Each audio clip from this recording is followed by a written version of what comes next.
You remember the loss, not the score, not the date, the feeling. Your stomach drops, your chest tightens.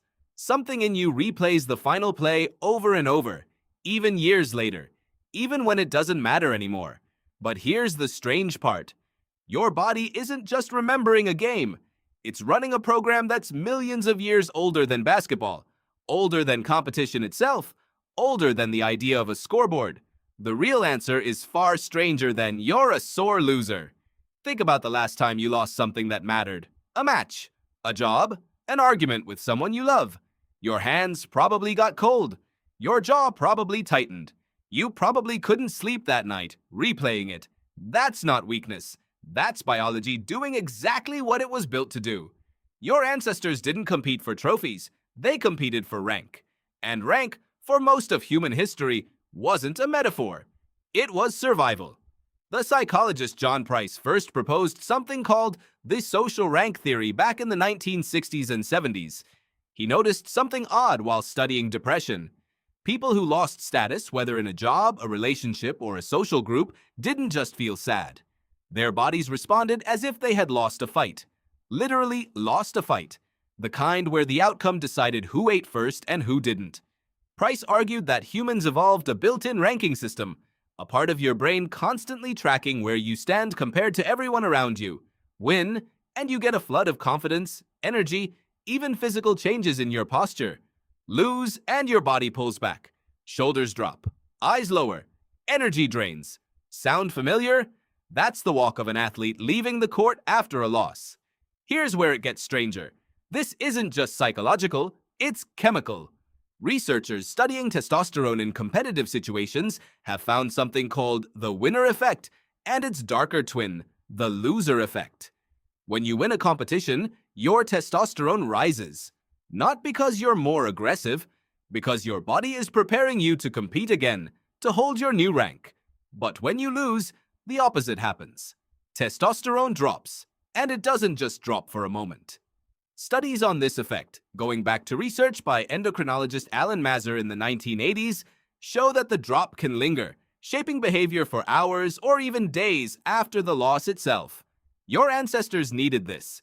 If you lost a fight for territory or a mate, the smartest move wasn't to charge back in immediately, it was to retreat, recover, reassess. The dip in testosterone after a loss wasn't a malfunction, it was protection. You feel sluggish after a loss not because you're broken, because some ancient part of you is telling you to step back before you get hurt again. Now picture an NBA player walking off the court after blowing a 14-point lead. His brain isn't thinking about advanced stats or playoff seeding. Somewhere underneath all of that, a much older system is firing. The same system that once told a hunter to retreat after losing a confrontation with a rival group. The arena is new. The wiring is ancient. This is why losses can feel so disproportionately heavy compared to wins. Psychologists call this asymmetry loss aversion, a term most famously studied by Daniel Kahneman and Amos Tversky in the 1970s. Their research found that losing something hurts roughly twice as much, psychologically, as gaining the equivalent amount helps. Translate that into sports. A win feels good for a night. A loss can replay in your head for weeks. That's not random. Your brain weighs losses more heavily because, evolutionarily, losses were more dangerous than wins were rewarding. A missed meal could be tomorrow's problem. A serious injury or fall in rank could be fatal.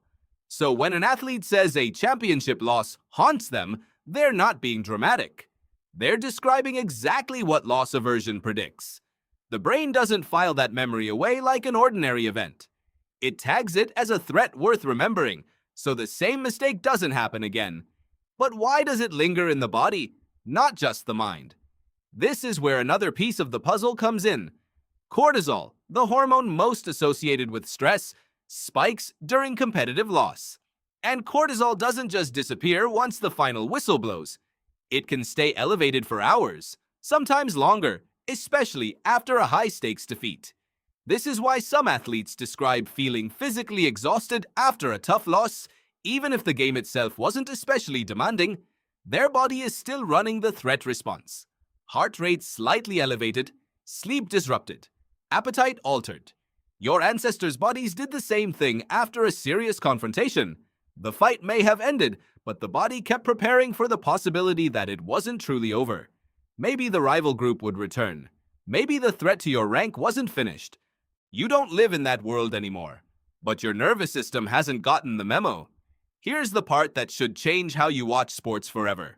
When you see an athlete describe a growth mindset after a brutal loss, separating their effort from the outcome, refusing to let one game define them, they're not just being mentally tough in some abstract sense. They're doing something your ancestors couldn't easily do. They're consciously overriding millions of years of rank tracking biology. Psychologist Carol Dweck's research on mindset showed exactly this. People who view setbacks as information rather than identity recover faster, both mentally and, interestingly, physiologically. Their cortisol levels normalize quicker. Their performance in the following days holds steadier. In other words, the athletes who bounce back fastest aren't the ones who feel losses less. They're the ones who've learned to talk their ancient alarm system down faster than everyone else. Now think about the modern mirror of all this, because this isn't only about elite athletes. You've felt this exact loop. Maybe not on a court in front of 50,000 people, but somewhere just as real to you.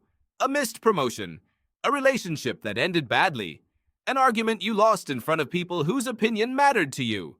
Your body did the same thing the athlete's body did. Posture dropped, energy dipped. Some replay loop kicked in at 2 a.m., running the moment back, again and again, looking for the version where it went differently. That's not you being irrational. That's the same ancient ranking system, the same chemical aftershock, running in a body that now lives in offices and group chats instead of open plains and rival camps. And here's the twist. The scoreboard you're so afraid of isn't really external. It never fully was. Your ancestors didn't need a literal number to know they'd lost standing. Their bodies told them through the same chemical signals an athlete feels today, signals your body still produces every single time you fear you've lost ground with someone. This is why a single harsh comment from someone you respect can sit with you longer than 10 compliments. Why a public mistake can replay in your mind louder than a private success.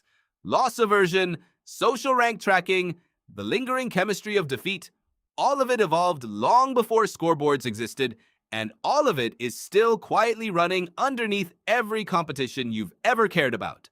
So the next time you watch an athlete crumble after a devastating loss, or notice your own chest tighten after losing something that mattered, remember what's actually happening. It isn't weakness. It isn't even really about the game.